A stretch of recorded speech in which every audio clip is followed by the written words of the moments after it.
മഞ്ഞുമൽ ബോയ്സിന് ശേഷം ചിദംബരത്തിന്റെ next project കാത്തിരിക്കുകയായിരുന്നു എല്ലാവരും.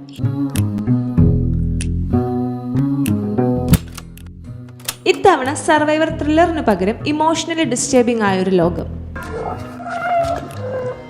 ട്രെയിലറിൽ വലിയ ഡയലോഗുകളൊന്നുമില്ല, പക്ഷെ ഓരോ ഫ്രെയിമിനും ഒരു വാല്യൂ ഉണ്ട്. ഒറ്റപ്പെട്ടൊരു കുട്ടി, ശൂന്യമായ സ്ഥലങ്ങൾ, സൈലൻ്റായ ടെൻഷൻ, ഇതിനെല്ലാത്തിനും പുറമെ സുഷിൻ ശ്യാമിൻ്റെ ഹോണ്ടിങ് മ്യൂസിക്. ഇത് സാധാരണ ഒരു കൊമേഴ്ഷ്യൽ മൂവി അല്ല, ഒരു എക്സ്പീരിയൻസ് ആയിരിക്കും. ജിത്തു മാധവന്റെ റൈറ്റിംഗും ചിദംബരത്തിന്റെ ഡയറക്ഷനും.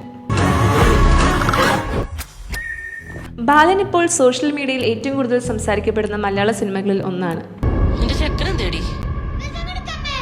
വെട്ടിക്കണ്ടിച്ച് കുഴിച്ച് ഓടിയാ